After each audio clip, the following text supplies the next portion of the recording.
mode. After the speaker's presentation, we will conduct a question and answer session. I'll now turn the call over to Derek Mulvey, Vice President of Finance. Good afternoon, and thank you for joining us for Rivian's second quarter 2025 earnings call. Today, I am joined by RJ Scaringe, our CEO and founder, Claire McDonough, our Chief Financial Officer, and Javier Varela, our Chief Operations Officer. Before we begin, matters discussed in this call, including comments and responses to questions, reflect management's views as of today. We will also be making statements related to our business, operations, and financial performance that may be considered forward-looking statements under federal securities law. Such statements involve risks and uncertainties that could cause actual results to differ materially. These risks and uncertainties are described in our SEC filings and the shareholder letter we filed with the SEC. During this call, we will discuss both GAAP and non-GAAP financial measures. A reconciliation of historical non-GAAP to GAAP financial measures is provided in our shareholder letter. Just before the earnings call, we published and filed our shareholder letter, which includes an overview of our progress over the recent months. I encourage you to read it for additional details around some of the items we will cover in today's call. With that, I'll turn the call over to RJ, who will begin with a few opening remarks. Thanks, Derek. Hello, everyone, and thanks for joining us today. Over the past few months, we've made tremendous progress in R2 and our technology, including our Autonomy platform. As we move closer to the start of production, our confidence in R2 and future variants underscores our long-term vision for scaling our business. We believe the technology and products we're developing will position Rivian as a market share leader. Our long-term view on electrification and the opportunity in front of us remains the same. However, there have been changes in the external operating environment that affect the nature of this transition. While we believe deeply in the long-term value drivers of our business, the policy environment continues to be complex and rapidly evolving. Changes to EV tax credits, regulatory credits, trade regulation, and tariffs are expected to have an impact on the results and the cash flow of our business. We remain focused on developing world-class technology and efficiently scaling our manufacturing capacity in the United States in light of these policy changes. As we look ahead, Rivian shares the administration's excitement in advancing technology development and manufacturing capacity within the United States. With all that said, having spent a lot of time driving R2, I'm more bullish on this vehicle than any product we've developed. I believe the product market fit is incredible. The packaging, the technology, and overall value proposition set R2 up for meaningful share. R2 is a core focus for our team and a critical step to achieving our objective of delivering millions of vehicles per year. We are currently in the midst of our design validation builds, where we're building R2 vehicles on our pilot line. These vehicle builds enable us to validate the performance and capabilities of the full vehicle, along with working with our suppliers on their ramp. Importantly, the quality of the build and associated software stability is incredibly high. We strategically invested in early development assets and mule vehicles, which allowed us to advance development and supplier validation much earlier in the timeline as compared to R1. We have performed a variety of crash tests and component level tests, as well as on-road testing with strong results. In preparation for our manufacturing validation builds later this year, we've completed the construction of our new 1.1 million square foot building in Normal, Illinois, which will house R2's general assembly and body shop. Our team is focused on installing and validating the equipment to support the manufacturing validation builds. In parallel to the progress we're making on R2, we continue to make improvements in AI and autonomy. We see autonomy as becoming increasingly important in a customer's purchase decision. By later this decade, we believe ultimately every new vehicle will need advanced levels of autonomy to be successful. Because of this, the development of our Rivian Autonomy platform has been one of our most substantial and important focus areas. Our platform uses the high-quality data coming from our best-in-class onboard sensor set to drive our data flywheel for training our Rivian large driving model. We've already seen positive feedback from customers on some of the growing autonomous capabilities. We launched Enhanced Highway Assist earlier this year and are seeing meaningful uptake in the usage of our Autonomy platform. With our high-quality sensor set and a large amount of data collected from our vehicles every day, we believe we have the right ingredients to quickly establish leadership in the space. We plan to host our Autonomy and AI Day in December and look forward to sharing the progress we've been making. While we approach some exciting releases across R2 and our Autonomy platform, last month we also launched the R1 quad motor, and the feedback has been incredible. We believe the quad elevates our R1 platform, which is already one of the best-selling vehicles in its class. The customers, journalists, and influencers who have had a chance to drive the new quad are seeing the unique combination of on and off-road performance, advancements made with our Rivian Autonomy platform, and software features that allow you to customize dynamics with our RAD tuner. With the progress demonstrated this quarter, I can't wait for our Autonomy and AI Day, the launch of R2, and the realizing of our long-term scale potential with our midsize platform. I want to thank our employees, customers, partners, suppliers, communities, and shareholders for their support. With that, I'll pass the call over to Claire. Thanks, RJ. I want to echo our excitement for the upcoming launch of R2 and our autonomy and AI advancements. It is great to see our vertically integrated technologies go into our design validation builds for R2. This is a key driver of the structural cost advantages we expect to achieve on R2, while also delivering fantastic performance and utility. During the second quarter, we produced 5,979 and delivered 10,661 vehicles from our manufacturing facility, which was the primary driver of the $927 million of automotive revenue.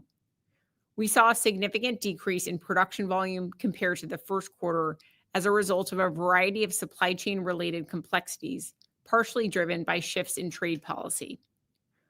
We believe we now have visibility into these components for the remainder of the year. Automotive gross profit in the second quarter was negatively impacted by lower production volumes, which resulted in approximately $137 million of fixed cost included in cost of revenues as compared to more normalized volumes. Automotive gross profit losses were $335 million.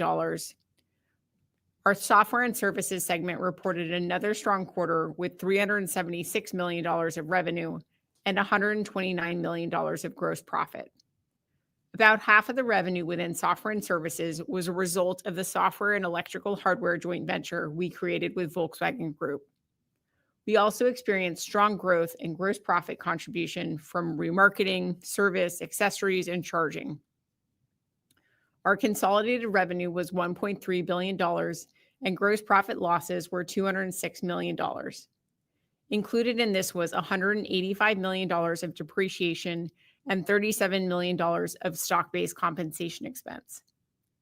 Adjusted EBITDA losses for the quarter were $667 million. We saw a slight increase in overall operating expenses in the second quarter as compared to the first quarter, driven by the ongoing investments we're making to develop R2 and our key technologies, as well as the continued growth of our sales and service infrastructure and organization. We expect to see increasing operating expenses in the second half of the year as we advance R2 towards production and continue the build out of our sales and service infrastructure to support R2's volumes. During the second quarter, we also strengthened our balance sheet. On June 30th, we received a $1 billion equity investment from Volkswagen Group at an effective price per share of $19.42, which represents a 33% premium to the $14.56 30 trading day volume weighted average stock price. During the second quarter, we also refinanced our senior secured notes due October 2026 by issuing $1.25 billion of green secured notes at a rate of 10%, maturing January 2031.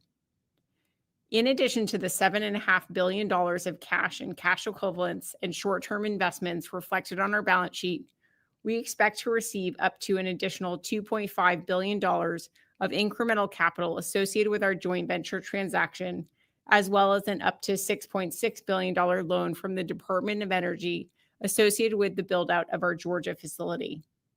Turning to our 2025 guidance, we are maintaining our delivery guidance of 40,000 to 46,000 vehicles and our CapEx guidance of $1.8 to $1.9 billion. As a reminder, we plan to shut down our Normal facility for approximately 3 weeks starting in September of this year to prepare for the planned launch of R2 in the first half of 2026. We anticipate the third quarter to be our peak delivery quarter of the year across both consumer and commercial vehicles.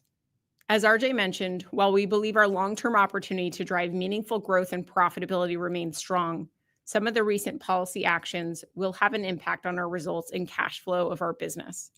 This includes increased tariffs, which had a minimal impact during the second quarter, but are expected to have a net impact of a couple $1,000s per unit for the remainder of 2025.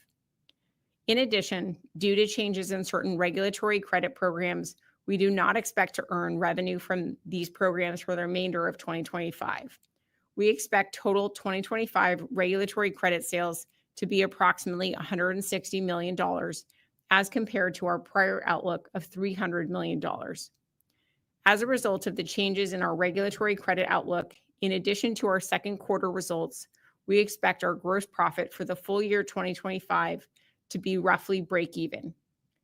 We are also increasing our guidance for our adjusted EBITDA loss to $2 to $2.25 billion as a result of the modifications to our gross profit outlook.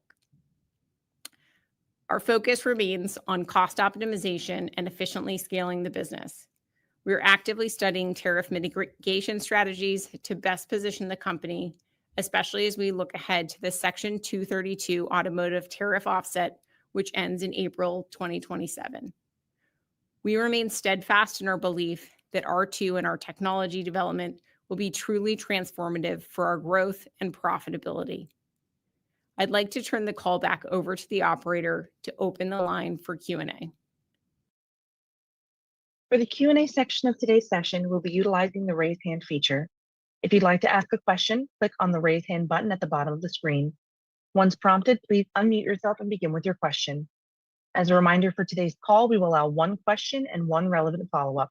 We will now pause a moment to assemble the queue. Our first question will come from Dan Levy with Barclays. Your line is open. Please ask your question. Hi, good evening. Thanks for taking the questions. I want to start with a question I think that's probably on everyone's mind, which is just bridging from R1 to R2. And I think the obvious key here is the cost reduction. And you're saying you can cut the cost by more than half.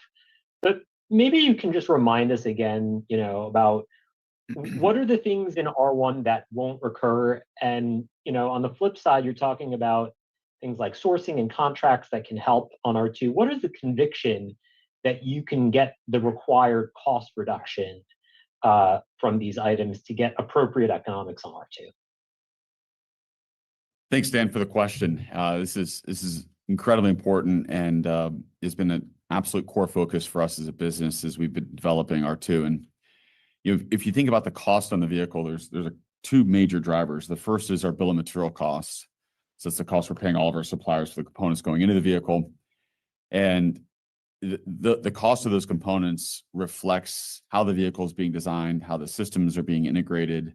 And we talk a lot about this, but our success in either consolidating parts or eliminating parts through design is a big enabler here. And we previously said the bill of material cost on R2 is about half that of R1. And that's not a hope, that's not a wish, that's actually contractually negotiated with suppliers. And so we've spent the last 2 years of development and time negotiating with suppliers to put in place contracts that we both selected suppliers that can scale with us and ramp appropriately, but also can deliver a much lower cost structure. But linked to that, of course, is then how the vehicle assembles. And so the cost it takes us to convert all those parts into a vehicle, what we often call conversion cost. And then some of the non-bill of material COGS, that's logistics, that's warranty accrual, that's some of the other items that feed in. And here, Claire and I both spoken about this. Claire, Javier, and I have spoken about this on these calls before, where we're projecting with a lot of confidence that will be ultimately less than half of what it is on R1. And that's really reflective of an incredibly high focus on ease of assembly, design for manufacturability, leveraging the many, many learnings that were born out of what we went through on R1. So simplified body architecture, simplified closure systems, further simplifications, the network architecture and associated wiring harness.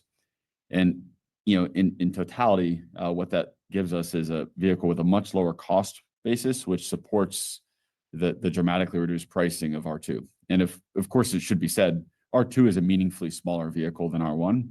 It does deliver on the brand promise of Rivian, but we've been very thoughtful on some of the content decisions we've made, where it's not as extreme in terms of performance or capability as what you see on R1.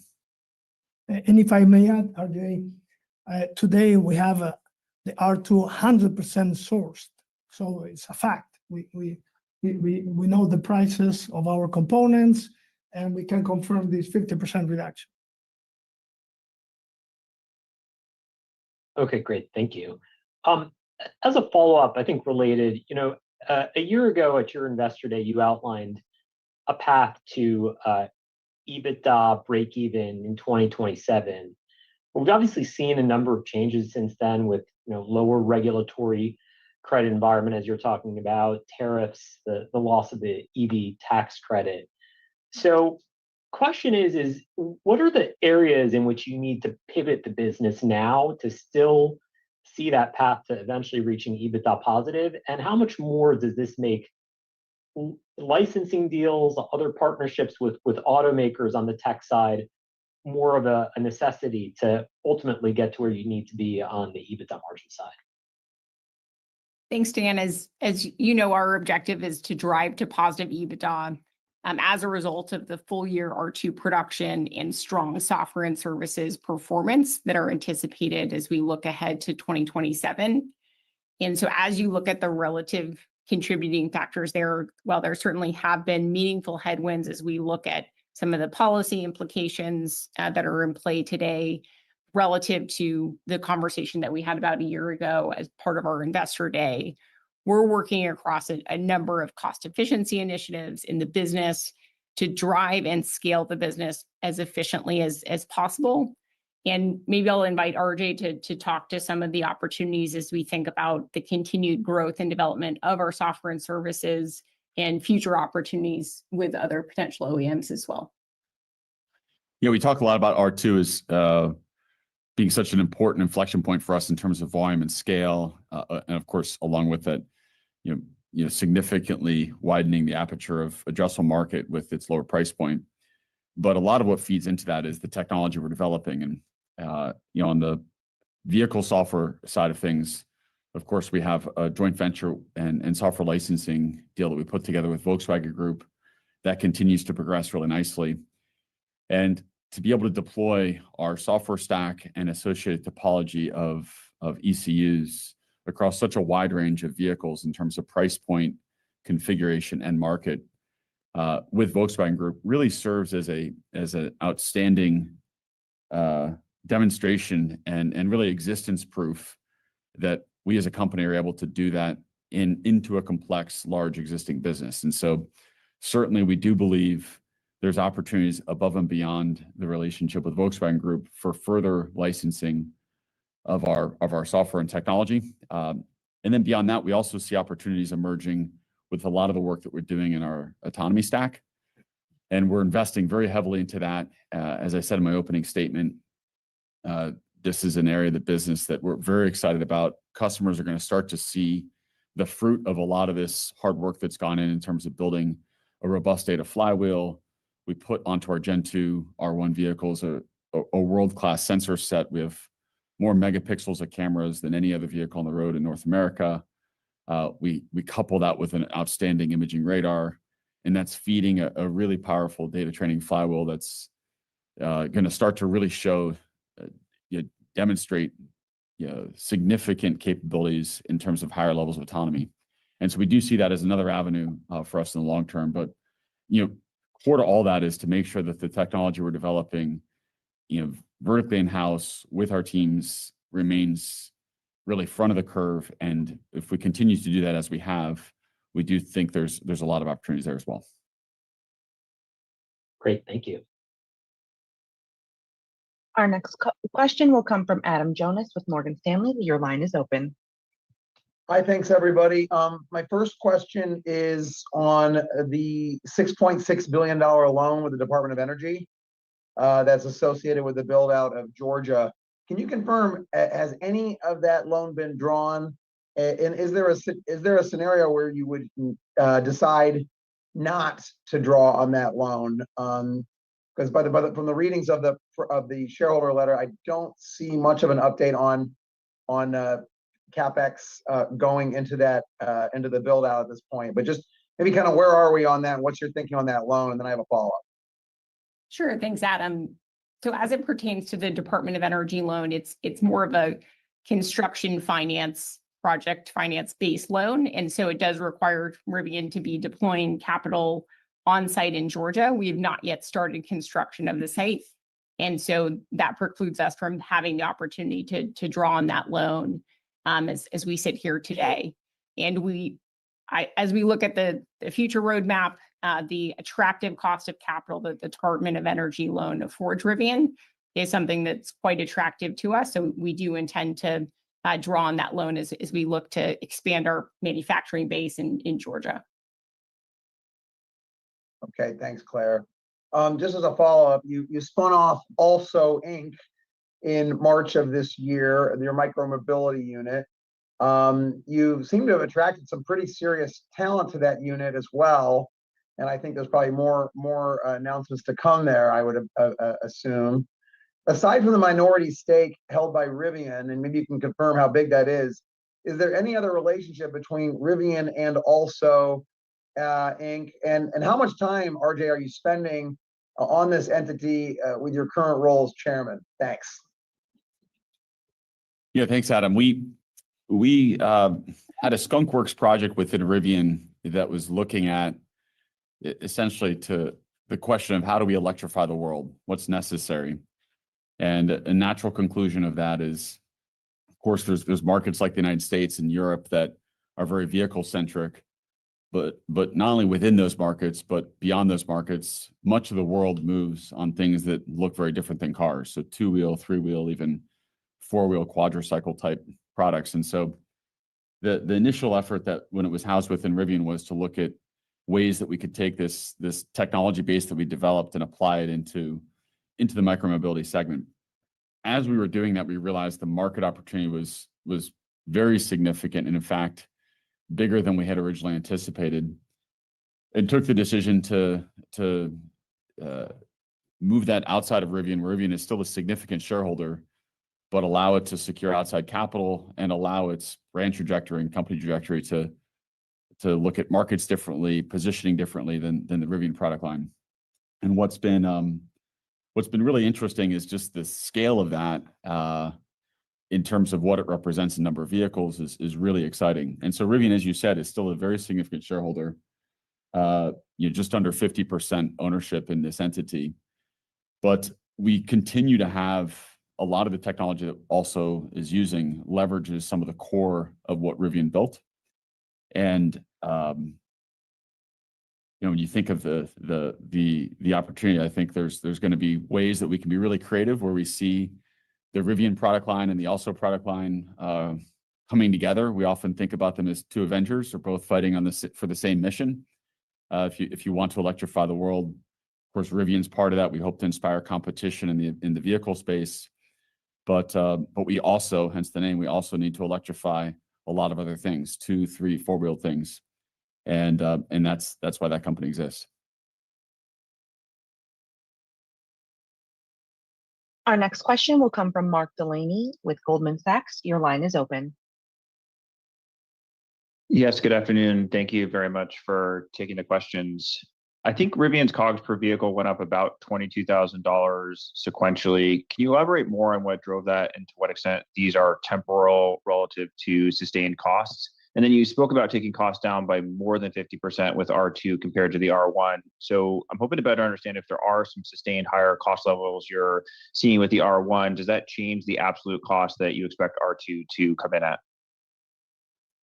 Sure. As you think about the drivers of the cost of goods sold per unit from Q1 to Q2, the largest driver, as we mentioned in our prepared remarks, was driven by the lower production volume and therefore the lack of fixed cost leverage that we had absorbing those costs into inventory, so to speak. So that was represented about $14,000 a unit of impact. We also had higher levels of LCNRV in this period, as well as some warranty and other related costs that constituted the other increases in COGS per unit for the automotive segment for Q2 relative to Q1. So as we take a step back and look at the Q1 baseline, we do see that as a helpful starting point of demonstrating the opportunity set that we have with R1 with higher levels of production volumes. However, that Q1 COGS per unit doesn't include the impact from tariff-related costs, which we mentioned are roughly about a couple $1,000s a unit that we'll begin to see more so in the second half of this year as well. And so as we look at the R2 cost structure, we do have similar impacts as we think about the tariff impacts on R2 on a go-forward basis. However, one of the core benefits that we have in R2, and hopefully in the future R1 will benefit from as well, is some of the joint venture shared sourcing opportunity as we think about the low voltage electronics that will be shared between Rivian vehicles and R2 vehicles in the future, which we're in market sourcing currently, and that can produce incremental upside as we think about the COGS roadmap for R2. Yeah, as Claire said, the production volume output of Q2 going from in Q1 around 14,000 units to Q2 being around 6,000 units. The lack of fixed cost absorption, you can really see it in the numbers. And as we said, that was reflective of a lot of the supply chain environment that we're in, and some of the trade related and tariff and export control related items that we encountered in Q2. But an important point to call out here is that as we launch R2, the benefits of fixed cost absorption, which will be felt not just by R2, but carrying that across R1, we'll also start to see. And this is really important for us as we grow volume in the plant in our Normal, Illinois production facility going into 2026. Very helpful. Thanks for that. My other question was around the ASPs and hoping to better understand how Rivian is expecting ASPs per vehicle to trend. You launched the quad motor and talked about the positive pricing benefits of that product line, but with the IRA credits set to go away in the fourth quarter, I'm wondering if you think Rivian's going to need to adjust its pricing strategy, and perhaps it may be a headwind. So any more color around how to think about pricing and puts and takes? Thank you. Yeah, we're tracking really closely how R1's doing in the market, and it's important to call out it continues to be a market share leader in the segments it operates. It's really a core leader. So if you look at electric vehicle SUVs sold over $70,000, it's across the United States, it's the market share leader by a significant degree. And uniquely, if you look at California and now the state of Washington, for the premium segment, EV or non-EV, premium segment SUVs, so SUVs over $70,000, it's the market share leader. And so we continue to see that, in light of some very aggressive incentives from some of the vehicles that might be cross-shopped with a Rivian. And so as we look at the remainder of this quarter, Q3, we do think Q3 will be our strongest quarter of the year. But we also think that some of the irregular incentives and some of the things we're seeing in terms of the marketplace will subside, and the market, as a result, will continue to see, with market share leadership on R1, we'll continue to see demand persist. One other item I'd just add on is we do anticipate there being higher levels of commercial van deliveries in the second half of the year relative to the first half of the year. So as you look at the overall Rivian blended ASP, you'll see the commercial vans reducing that figure, although we do anticipate there being strong ASPs on the R1 program, as RJ noted. Our next question will come from Daniel Roska. Your line is open. Please ask your question. Hey, thanks for taking my questions. I'd like to double click a little bit on Dan's first question on the EBITDA breakeven in 27, because it does seem that there are quite a few meaningful headwinds, especially in the near term. And some of the items you talked about seem like they're more long-term opportunities. So I'm just, maybe you could go back and comment a bit on 27, because, we're losing the EV credits. Loss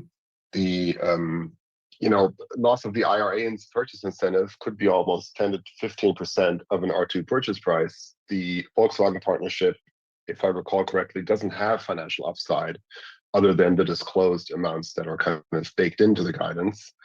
And, even more partnerships are highly unlikely to materialize by 27 if you're willing to integrate a full kind of electrical architecture into a new car. So I'm wondering here, with those headwinds, shouldn't we expect the EBITDA break even to move into later years, given the plan we discussed last year? Thanks, Daniel. Claire and I will speak to this one. I think first and foremost, we did speak a little bit earlier on the call on this, but the R2 cost structure and the way that we've developed the vehicle provides us with a platform, a cost platform that's just materially different than where we've been on R1. And along with that, a number of factors, since we talked about this before, despite some of the headwinds, we've had a number of factors that are actually positive movements for R2. And Claire referenced this, but first and foremost is the ability to look at joint sourcing of some of the electronic components that are used in R2. And of course, some of those components will be used across the Volkswagen Group as well. We've also, as Javier noted, are now in a position where the bill of materials on R2 is sourced. It's no longer something that we hope we can achieve, but in fact, we've been able to put that together.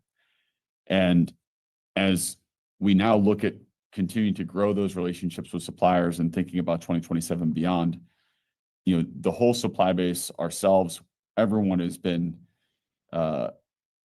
looking at ways to drive cost efficiencies into the business to address some of these major headwinds that have occurred in terms of tariffs and tariff structure. And by 2027, there's a lot of plans or offsets that are being put in place by us, by our suppliers, to address those specific headwinds. As you called out, the EV credits environment, which for us was a meaningful source of revenue, where we would sell our excess credits to other manufacturers. That being reduced is a short-term reduction in positive cash. But on the flip side, we also now have an environment which we believe we'll start to see in 2027, where a lot of the manufacturers who are choosing to earn their own credits by incentivizing sale of electric vehicles, they'll be less incentivized. So I've said this many times, but the long-term level of competition in the EV space is going to be inherently lower. There's less incentives for incumbent manufacturers to make the commitment or the transition to electrification.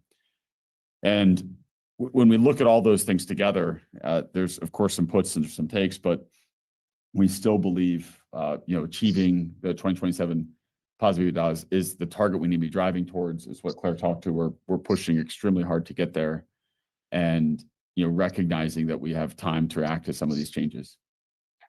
The other key driver is as we look at the broader software and services opportunity, this is an area where we do anticipate there being significant growth over the course of the next 2 years, especially as we recognize greater levels of revenue from some of the background IP consideration, which is associated with the progress occurring within the joint venture and getting Volkswagen vehicles out on the road and into the wild, which is one of the key contributing factors as we think about the relative contribution of both the automotive business from a gross profit standpoint, which is driven by R2, and the continued scaling of the normal plant, as well as the software and services opportunity from the joint venture, coupled with the broader opportunities that we have as we continue to scale and grow the car park and achieve additional gross profit and ultimately contribution to our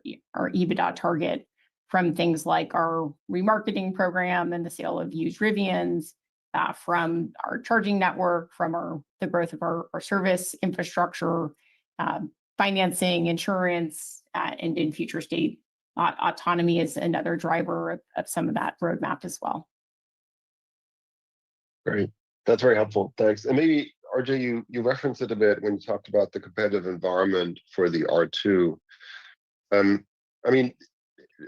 Do you think that even without the IRA credits, that can be kind of still a gross profit break-even car, kind of just the car itself, or do you need kind of software services and other elements to make that EBITDA kind of work for the car itself? No, to be clear, we're absolutely designing the vehicle and have set up the cost structure on R2 to on the vehicle itself to have the healthy positive gross margin. Our next question will come from Joseph Spak with UBS. Your line is open. Please ask your question. Thanks. Good afternoon. Maybe just two quick clarifications and then a bigger picture question. Like you previously on these earnings calls have said you were baking in several $100 million in policy impacts, which I know was vague, but I think was interpreted and suggested as tariffs and some regulatory credits. So I know you just lowered the regulatory credits, so basically not assuming anything in the back half. That seems like it's maybe half the EBITDA reduction. But what exactly got worse on tariffs, and now you see it a couple $1,000s per vehicle higher? And then just the other clarification on the 27 EBITDA target, which I know came up a couple of times, since I guess the regulatory credits are the one thing you're willing to concede has changed. Like how much was actually baked into 27 for that number? Just wanted to clarify on your first question, Joe, the couple $1,000s a unit on tariffs is consistent with the commentary that we provided last quarter. So there's no change overall in terms of the outlook from a tariff impact on the business as we look at the 25 impact. So the incremental impact, as we mentioned, is real from a policy standpoint, is really driven by changes in the regulatory credit outlook, where we no longer anticipate we'll be selling, or earning revenue from the sale of regulatory credits in the second half of this year, given changes to certain regulatory credit programs that have occurred of late. As we look at the broader guidance, the other impact is, as we talked a little bit about in our prepared remarks, was just driven by the Q2 overall performance and some of the supply chain related complexities that limited our production volume this quarter in particular.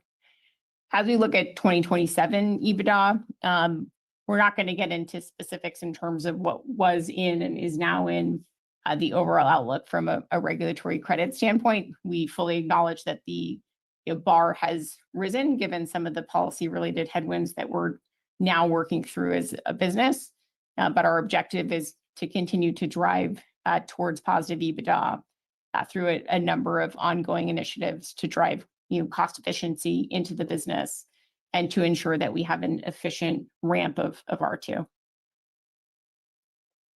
Thanks for that. The second question, I want to touch back on something Adam brought up earlier, which is the second plant. So you're taking 3 weeks downtime here in September to get normal capacity to 215K.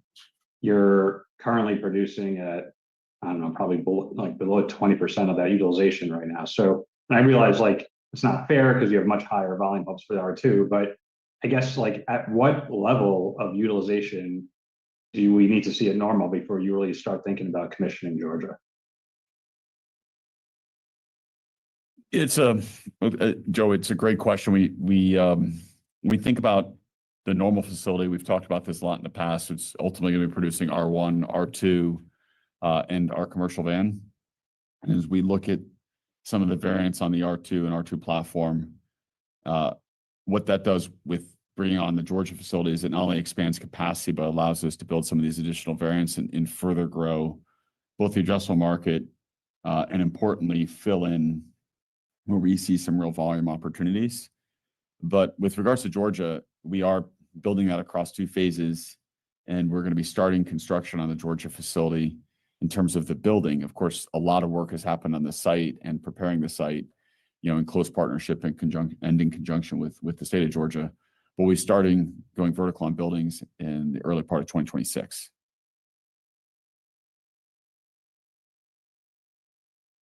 Our next question will come from Ron with Guggenheim Securities. Your line is open. Please ask your question. Yeah, good afternoon, and thank you for taking my questions. A bit of a follow-up on some of the policy changes, but has any of the impact of these policy changes, whether it's emissions or or consumer credits changed how you view the R2 or R3 with respect to whether it's pricing, costs, or how much capacity is needed? And I know that there's some sensitivity around the pre-order number for the R2, but if you'd be willing to share an update, it probably would go a long way in kind of assuaging concerns around the needed capacity with Georgia. Yeah, I mean, we're not going to share the number here, but you know, I have said a couple times. I mean, we're extremely bullish on R2, and a big part of developing a product like this is an enormous amount of effort. A lot of iteration has gone into defining what the product is. A lot of work understanding the size, the pricing, the cost structure, the content. But where we've landed in terms of what we'll be starting production on here shortly is something that we feel has an outstanding product market fit in the heart of the demand curve, meaning price points overlapping with the largest segment, the form factor overlaps the largest segment, and the feature and content is really really incredible. And so what that means in our view is this is going to be cross-shopped across the broadest spectrum of possible variants, most of which actually are ICE vehicles. So customers will be making a consideration that maybe haven't made the jump to electrification, but would like to, but wanted maybe something that was more of an SUV form factor, wanted to spend $45,000 to $50,000, and that hasn't existed in the market. And so we do see, you know, the scale of the addressable market as being, you know, many millions of units. And so with what we're launching in Normal, representing 155,000 units of R2 capacity, and then what we'd be bringing on in Georgia for the platform, which of course, by me saying that, it implies variants of that vehicle, adding another 200 in the first phase, we feel quite confident and bullish on what that represents.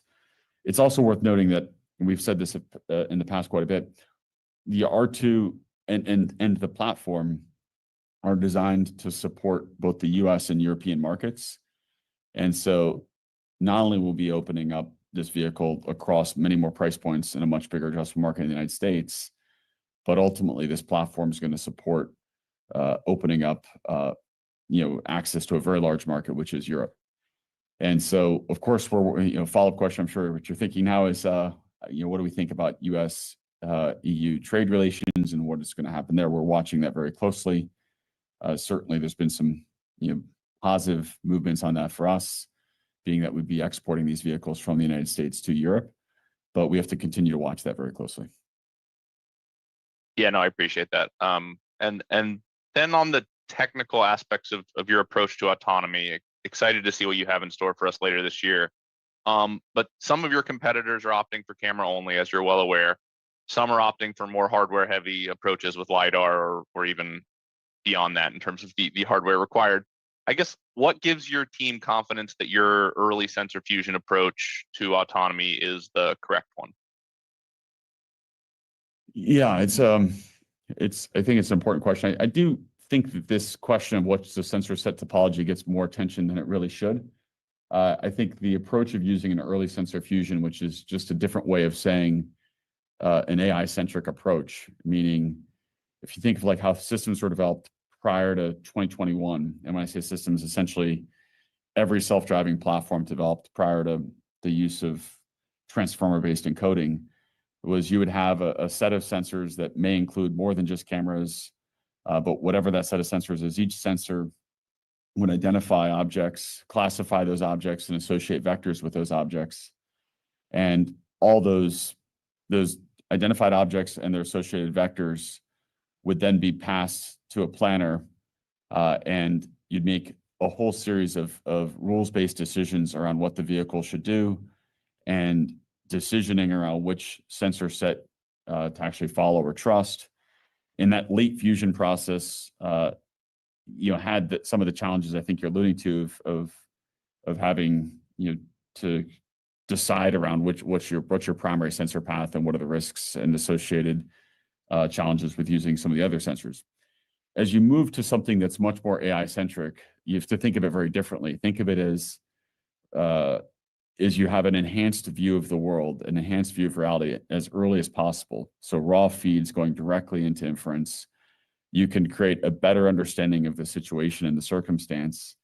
And the neural net, the large model that we build around this, then drives ultimately how the vehicle performs. And we do that through the use of a very large data flywheel with our deployed fleet, providing, triggered data back into our, back to us, which we then use to train to build this large parameter model that ultimately determines how the vehicle behaves in these situations. And so I think ultimately that this debate around which sensors are used, I think often it's maybe based on cost structures that are no longer in existence. LiDARs, radars, these things are not as expensive as they once were. And it allows us to build a much richer understanding of what you can see, what the vehicle sees at the early stage, at a base level, as we start to make decisions through the model, through this large foundation model in terms of what the vehicle should do.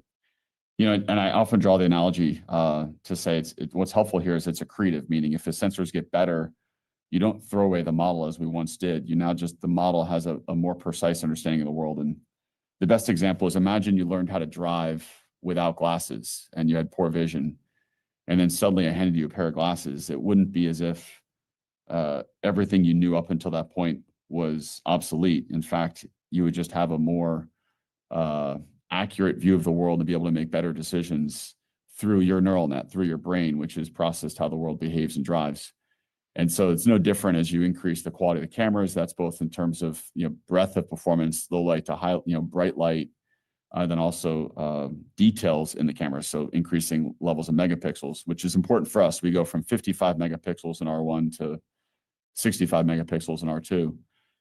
But it also pertains to additional sensor set, which allows in another modality that has non-overlapping strengths and weaknesses with a camera set to also have a perception of the world. And so if you were to give me a LiDAR or a radar and bolt it onto my forehead, I would be a better driver as a human, but it wouldn't negate or throw away or make obsolete all of my accumulated knowledge to date. Our next question will come from Emmanuel Rosner with Wolfe Research. Your line is open. Please ask your question. Great. Thank you so much. So when I look at your software and services revenues, excluding the JV, they were up very sharply versus last year. How should we think about the growth there going forward, the trajectory, your profitability profile for it? And to what extent, I guess, how much of this was embedded in your expectation for positive EBITDA by year-end 27? Sure, Emmanuel. As we think about some of the key contributors to the growth and profitability that we saw in Q2 from software and services, one of the drivers of this is the growth of Rivian's remarketing program. So this is both trade-in vehicles for consumers getting into a Rivian for the first time, but also one of the key contributors is the sale of used Rivians. As we think about being able to open the aperture, attract more consumers that can afford an R1 at a variety of different price points, which is a very compelling business for us over the long term, and one that's important to Rivian maintaining strong residual values as well. Beyond that, we've continued to see the growth and expansion of our service infrastructure that's also contributing to the growth in some of our maintenance expenses and revenues in the business. And then beyond that, we're in the process right now of opening up our charging network to additional vehicles and going through the integration of NACS as well, which will allow more and more customers to charge on the Rivian Adventure Network, which will again be another contributing factor for us over the longer term. So as we look at the underlying tailwind of software and services, we saw significant quarter-over-quarter growth in terms of the non-joint venture contributions to the gross profitability of this business segment. And as I mentioned, as we look ahead to 2027, we'll see the joint venture contributing more significantly, given increases in background IP related revenue streams, the growth of the JV, as well as that they continue to hire and grow, to expand the team and organization, as well as the ongoing growth of many of these key internal services that will be, servicing a larger car park as a whole. So we see this as a meaningful contributor to the business on a go-forward basis, and especially as we think about the contributions in 2027 as well. Understood. And then coming back to the earlier question of the R2 economics. So RJ, you were mentioning how, the BOM would be about half of R1, but then there's also operational and manufacturing efficiency. How should we think about the gross break-even point for that vehicle? You're putting in 155,000 units of capacity into Normal. You'll be leveraging a lot of the fixed cost base already within that facility. How many R2s do you need to sell to sort of like get a combination of both these costs, sort of like getting you to break even? So as we look at the overall outlook for the R2 unit economics, we see a much faster path to positive gross profit on the vehicle itself. And that's primarily driven by the fact that the vehicle has a much lower underlying material cost structure associated with it that RJ walked through. But beyond that, R2 is also benefiting from the volumes that are already existing within the Normal plant as well, that allows us to efficiently get to positive gross profit on the R2 program. We think, as we exit, 2026, it can be, at that level, and then we'll be looking to expand that as we add a third shift of operation into the plant, continue to reduce the cost structure over time. One of the big strategic reasons we made the decision to launch R2 out of our Normal facility is the shared fixed cost absorption that we'll now have between R1, EDV, and R2. And as Claire said, out of the gate on day one of production of saleable units of R2, we'll already have the benefit of all the fixed cost absorption, that R1 and the commercial vans are picking up. And so it just has a fundamentally different path to profitability than what we saw with R1. Above and beyond that, some of those assets that R2 is going to be utilizing, like our stamping operation, those have already been in use for a while and have already, much of that has been depreciated. So there's just inherent overall, fixed cost advantages to being in Normal.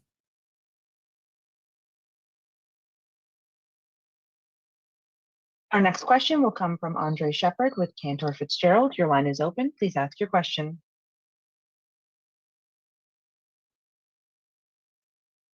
Hi, everyone. Can you hear me okay? Yes. Wonderful. Well, thank you so much for taking our questions. Good afternoon, and congratulations on the quarter. By the way, I think this is our first time making it to the Q&A, so bucket list for us. I think a lot of our questions have been asked, but RJ was hoping to come back to ASPs. Just given the macro environment, tariffs, removal of tax credit, do you expect any changes to ASPs, particularly of the R2 line? Should we be still targeting around, 45, 50,000?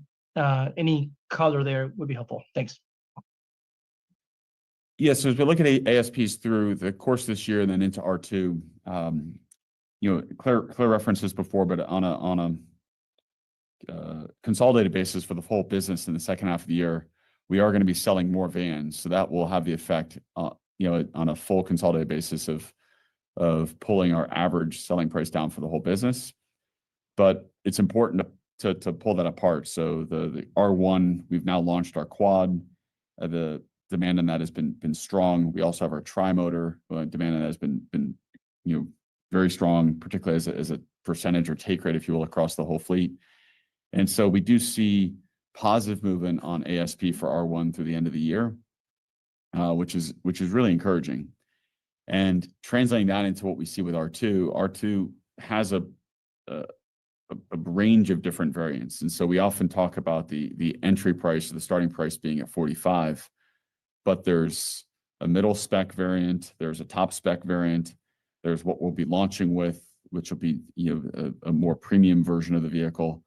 And so a big question for us, and a big target for us, I should say, is to be making sure we're designing those configurations of those packages in ways that make them highly desirable, but help us to maintain a healthy ASP that of course is supportive of greater margin levels and is reflective of what customers are looking for. And so that's something we're looking at very closely. It's mix, the combination of variant mix that we'll ultimately end up with is going to depend a lot on the specific situations that we'll see, as we're producing that vehicle. So in 2026 and 2027. But as it stands today, if we were to use R1 as a reference point, we see a positive mix shift in the second half of this year relative to the first half of this year. Got it. That's super helpful. I really appreciate all that color. Maybe just as a quick follow-up, I know we touched on autonomy and the different technologies and use cases. I'm just wondering if you can maybe give us your vision in terms of kind of the initial ramp up of that developing, any granularity that you might be able to provide. And then also, here's a question. Are you considering autonomy for the EDVs potentially? Just curious if you're considering maybe commercial self-driving as well. Thank you. Andres, this is by a significant degree one of our biggest focus areas. And I alluded to this and talked this before, but just to be very explicit, the approach that we're utilizing on autonomy represents a significant shift, a significant step. You often hear it called like AV 2.0 relative to what was done prior to like 2021, 2022. And so what we launched with on R1 with our Gen 1 vehicle is a completely different topology, different sensor set, different compute stack, completely different software architecture to what we now have on our Gen 2. And so what we designed our Gen 2 vehicle with was a much higher level of compute. So it's inference on vehicle, much more capable cameras.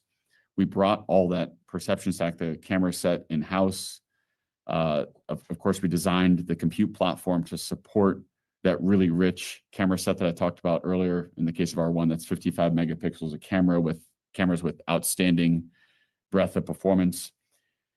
And really the goal of that, which launched a little more than a year ago now with the Gen 2 vehicles, was to create a data platform to train a very capable model. And that very capable model, of course, gets better as the fleet size grows. And when we say train, I want to be specific here. It's not just having vehicles with lots of sensors and a lot of inference on board. The way that we trigger what data gets sent back to us. So what are the triggering events? Of course, it's when the vehicle encounters an issue, when it disengages from its autonomous driving mode. But importantly, when you're not in autonomous driving mode, what's triggered? What are we doing to find interesting situations that fill in and add robustness to this large model we're building? And so we've really spent a lot of time defining a whole array of different triggering events that allows us to pull data off of our deployed fleet, use it to build robustness into the model, and then redeploy that model in a distilled version back out to the vehicles. And that's what customers are starting to see in terms of improved feature set. And we are deeply of the belief that this approach of an AI-centric approach, what you may often hear called like an end-to-end approach where you're training based upon the behaviors of the vehicles, is the approach that's going to win. But it does require you to control the perception stack. It requires you to have a very robust data triggering architecture. It requires a very robust data movement architecture, meaning your vehicles are ideally connected to Wi-Fi, which allows much lower cost movement of lots of data. And so the incentive structures we've put in place around having customers on Connect Plus and having them Wi-Fi connected helps drive that. But that feeds our offline training that's occurring on, of course, on lots and lots of GPUs, which then continues to get better and better. And so that set of ingredients, we think very few manufacturers have. We're investing tremendously into it. And what we'll start to see in terms of customer-facing features is, first and foremost, we'll see the vehicles be able to operate under a much wider range of roads. So today we limit our feature to a highway feature. in the not too distant future, will go map free. And what we say that, but what we really mean is it can operate essentially anywhere. And we've already gone hands-free in certain conditions on highways. We'll broaden that to be more conditions. So eyes on, hands off. And of course, the next step as we look into 2026 is identifying specific areas where you'll go hands off, eyes off. And so where you'll truly get your time back, where you can be looking away from the road, not an active participant anyway in the operation of the vehicle. And coupling that with a turn-by-turn capability. So you get into your car, you can imagine the future state where the car, then you give it the address and it takes care of getting there. And so that is as we think about what's the roadmap for the next couple of years, that's what we're driving towards. Core to that is this building of a large model. Of course, that model has applications beyond just R1, R2, and beyond, as you referenced. There's applications in the commercial space and with our commercial vans. And so we're very, very excited about what this represents in terms of the business opportunity it creates, but also the customer experience it forms. Our last question will come from George Gianarikas with Canaccord Genuity. Your line is open. Please ask your question. Hi, everyone. Thank you for taking my questions. You sort of alluded to this in a previous answer, but I'm curious, with the impressive specs of the R2 and the compelling price, you are admittedly launching it into a challenging market for EVs. Can you just sort of illuminate us as to maybe broad marketing strategies or anything you plan to do to boost the market appeal of the product? Thank you. One of the most important things we've talked about since way before we even launched R1 is that it's really important for us as a company, if we're committed to our mission of driving an increase in electrification, is that we attract non-EV customers. And we now have the benefit of seeing how that's played out with R1, where a meaningful majority of our customers are moving out of an ICE vehicle and into their R1 as their first time EV experience. And what enabled that is that the product and the attributes that the product delivers on are unique relative not just to EVs, but are unique and exciting relative to all other options. And I referenced this earlier in the call, but the R1S is the best-selling premium SUV in California and the state of Washington. I didn't say the best-selling premium electric SUV, just the best-selling premium SUV. And so it's attracting all different types of buyers. And so as we look at now, as I said, the heart of the demand in the United States, the average selling price of a new car in the United States is just under $50,000. The most popular vehicle configuration is a two-row SUV. The R2 is right there, right in the right price point, the right segment, the right size, and it's delivering a level of performance that's not seen by any of the alternatives you have, certainly in the ICE space there today. It's delivering a level of capability, meaning both on-road and off-road capability, that's also not seen in that price point. And it has entirely new features, like things like a front trunk or some of the dynamics of the vehicle, given the low center of gravity, that just are not seen in the SUV space. They call it the $50,000 ICE SUV space, or $40,000 to $50,000 ICE SUV space. And so we do see it as a very large market, and our hope and what we're driving towards is to continue being able to draw a lot of non-EV customers into this, not simply because it's an EV, but rather because it's the best choice they have. And that's how our engineers are thinking about the product, making it the best choice, the best SUV that you can buy, between, let's call it, $45,000 to $55,000. And that's ultimately how we'll drive significant market share, both in the EV space, but also we look at it as through the lens of driving significant market share just in the mid-size SUV space. Thank you. And maybe as a brief follow-up, any news to share on commercial vehicle momentum, any additional wins or traction there? Thank you. There's been a few vehicle sightings that are different than the Amazon vehicles, but I think the most important thing here, and Claire referenced it, I said it as well. we continue to work very, very closely with Amazon. They're an outstanding partner. Of course, they're a major shareholder in Rivian as well. And we are seeing more deliveries of our vans with them through the second half of this year.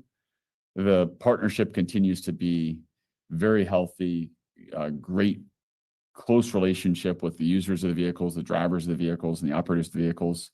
And that continues to allow us to make improvements and tweaks to the vehicle such that, we hoped to achieve this a few years ago when we were developing the vehicle. We can now say this with confidence. It's the best platform for logistics and commercial delivery, bar none. It's an outstanding product. And so to be able to harden that product and refine it in conjunction and partnership with Amazon has been great. And, we do think as other fleets start to electrify, they'll see this as a great choice. This concludes the Q&A section of the call. I would now like to turn the call back to RJ Scaringe for closing remarks. Thanks everyone for joining us today. Hopefully you're hearing just the enormous excitement that we have for R2, the state of the program and the health of the program in terms of its cost structure, its development status, the close work that we're doing with the suppliers, as Javier spoke to. These are fully engaged suppliers that are working with us in the development of the vehicle. If you're living in the Bay Area, Southern California, you're probably starting to see these camouflage vehicles out on the roads. It's certainly exciting, but we're really focused on getting the vehicles ready for a very smooth and very healthy launch of the product. And along with that, the focus that we have on building out our autonomy and self-driving platform, we'll see that make continued big steps forward on the R1 vehicle. And as we launch R2, with the further enhancement to our perception stack, we'll see, again, really leadership in the R2 vehicle around our self-driving platform. And so those are core efforts for us, and really, we think create an outstanding future state for us. And we are very, very bullish on R2. We're very, very bullish because of that on the outlook for the business. And we appreciate everybody's support and everybody joining this call.